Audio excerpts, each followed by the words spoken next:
गुरुजी, जैसे कि हम बात कर रहे हैं, कारोबार ठीक नहीं चलता, नौकरी की आपने बात बताई। अच्छा, जो बिजनेसमैन हैं उनके साथ क्या प्रॉब्लम होती है? उनके ऊपर चलिए, एक तो ये दिक्कत नहीं है कि किसी का प्रेशर होता है उनके ऊपर कि अब पैसा लगा दिया, उसको उतना हमें वापस भी लाना है, या फिर मार्केट में उनका बहुत ज्यादा कर्ज बढ़ जाता है, उनके ऊपर इन चीजों का प्रेशर होता है। बॉस का प्रेशर नहीं है, लेकिन उसके अलावा कुछ अलग तरीके का प्रेशर है, और जब वो बिजनेस उनका नहीं चल पाता है तो वो बड़े दुखी हो जाते हैं। वहाँ क्या रीजन है? देखिए, वहाँ बॉस का प्रेशर नहीं है, बिल्कुल आपकी बात ठीक है, लेकिन एक बॉस है उनका जिसका प्रेशर है, वो घर में बैठा हुआ है। पत्नी का प्रेशर जो होता है, ये बॉस घोषित रूप से नहीं है, इसके बावजूद आपकी एनर्जी को हमेशा प्रभावित करेगी। जिनके अपने जीवन साथी के साथ संबंध ठीक नहीं होते, अगर आप उनको संतुष्ट नहीं रख पा रहे हैं, आपके बिजनेस में जितने भी पार्टनर्स होंगे, चाहे वो घोषित हो चाहे अघोषित हो, जिससे आप बिजनेस कर रहे हैं वो भी आपका एक बिजनेस पार्टनर है। एक बिजनेस पार्टनर वो हो गया जिसको आपने कागजों में, लिखा पढ़ी में और सब चीजों में लिया हुआ है। एक बिजनेस पार्टनर वो हो गया जिसने आप साथ पैसा लगा हुआ है या वर्किंग पार्टनर है। एक पार्टनर वो भी हो गया जिसके साथ आप बिजनेस करो, ठीक है ना। ये सारे लोग आपसे असंतुष्ट रहेंगे अंदर से। अगर आपका जीवन साथी असंतुष्ट चाहे वो अपनी वजह से हो चाहे आपकी वजह, जिम्मेदारी आपकी।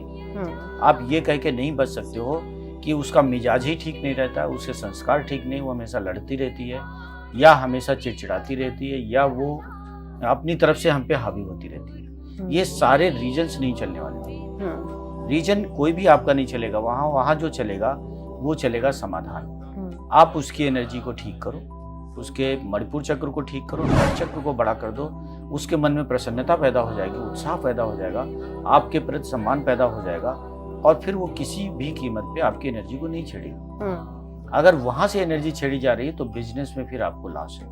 आप पास पैसा नहीं रुकेगा, आएगा पैसा रुक नहीं पाएगा, कई बार आएगा नहीं, और आप प्रायः कर्ज की तरफ मुड़े हुए हो। तो ये बड़ा रीजन है। शुरुआत घर से हो रही है, कोई घोषित बास नहीं है, अलग मुद्दा हो गया, एक अघोषित बास है वो, और वहां से अगर उसने अपनी एनर्जी की कमांड दे रखी है आपको, तो आपकी एनर्जी प्रभावित हो जाएगी और आपका बिजनेस चौपट।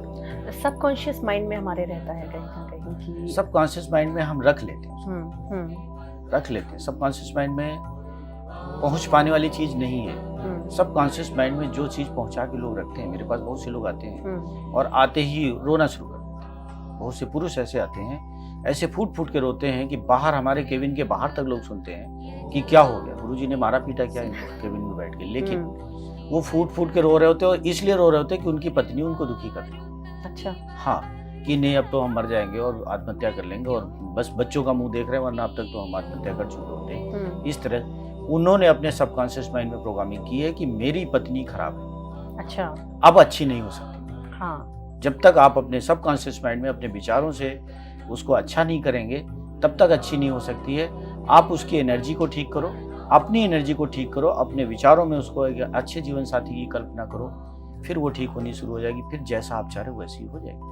बिल्कुल। तो सबसे पहले तो अपने दिमाग से ये बात निकालनी है हमें कि जो भी है हमारे पार्टनर, वो बुरे नहीं हैं, वो अच्छे हैं, और हमारी एनर्जी में हो सकता है कुछ प्रॉब्लम हो, या एनर्जी मैच नहीं कर रही हो, तो एनर्जी यदि हम मैच करवा लें, बिल्कुल एनर्जी हम यदि मैच करा लें, तो ये प्रॉब्लम जरूर हमारी लाइफ से दूर हो जाएगी। उदयपुर